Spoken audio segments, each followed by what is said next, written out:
Hello, my name is Jaya. This is my Pecha Kucha presentation on net zero.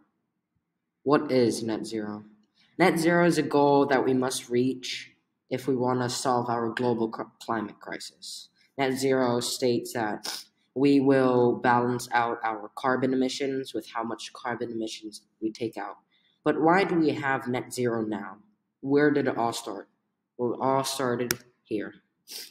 The Industrial Revolution, some may say, was a great time in history. Some may say was one of the worst times in history. I say it's a little bit of both. You see, the Industrial Revolution was very famous for emitting this molecule, carbon dioxide. Carbon dioxide gets emitted from burning fossil fuels such as transportation and factories. And when carbon gets emitted into the air, it gets stuck in the clouds and causes what we know as global warming. Global warming is the warming of the earth. The heat gets enclosed inside the earth, causing it to constantly warm up, killing lots of animals and plant life.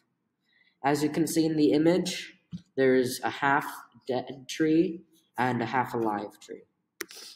Oh, how I love trees. Trees. They're nice and green. They take in the carbon dioxide and turn it into fresh, new, pure oxygen. And who doesn't love to walk in a forest? Oh, too bad trees are being burnt down due to global warming. They're being cut down. And trees are mostly are 50% of our source of oxygen. And if more of these trees get burned and cut down, well, it's going to be harder to convert carbon dioxide into oxygen. Now, we can't think about our problems. We must surpass and try to fix these problems. We can't just look at them. We can't let these issues kill the earth. We must fix it. But how do we fix it? Well, us as humans, we must think, because humans are one of the most intelligent beings on earth. And if we don't think of something now, well, we're doomed. So humans need to get their survival instinct and start thinking how to fix it. And that's where innovations come in. Innovations are not like inventions. Innovations are taking an already existing thing and either making it better, improving it to solve a certain problem, and etc. And our first innovation is net zero. Net zero was an innovation to help us solve global warming. Net zero is a goal by 2050. We should have balanced 50% out of our carbon emissions, and the 50 other percent is the carbon we take out of the air. The next innovation is a natural one, is planting more trees. Earlier in the presentation, you saw that lots of trees are being cut down for resources and burned down due to global warming. And if we plant more trees, that means more trees taking the carbon dioxide and converting that into oxygen. Renewable energy is a sort of invention, but it's also an innovation.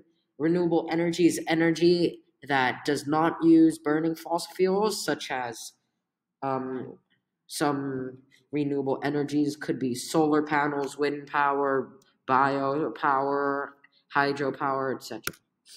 This is a net zero basketball arena, and as you can see, the roof is completely made out of recycled metal. Everything's inside is powered by electronics, and the stadium is mostly powered by renewable energy. This is net zero McDonalds, which is completely solar powered. As you can see, there's solar panels on the lights. The roof is also covered with solar panels. And this McDonald's has a special ventilation system that does not use any electricity. Now we move on to our inventions. Now that we've made our innovations, we must be inventing, because innovations won't solve all our problems. We need a way a faster way, a better way to remove that carbon dioxide from the air and convert it into less carbonated air. Here we have a DAC, standing for direct air capture, and basically what this does is it takes in air and then it takes out the carbon dioxide and pumps out oxygen. And how it works is, as I said, first of all, it uses renewable electricity, natural gases, and water. And then when the air goes in, the DAC takes some of that carbon dioxide out of the air, and then after it pumps out 3/4 less carbonated air. And then that carbonation goes to something called CCS, carbon capture and storage. Basically, when the carbon is captured, for example, from DACs or factories, it gets transported into an underground storage area where that carbon dioxide is then stored. In conclusion, an industrial revolution has really caused us harm. It has caused lots of harm to the earth, but us as humans, we don't realize, because we know the Industrial Revolution as a time for inventions and innovations, but not quite the right ones.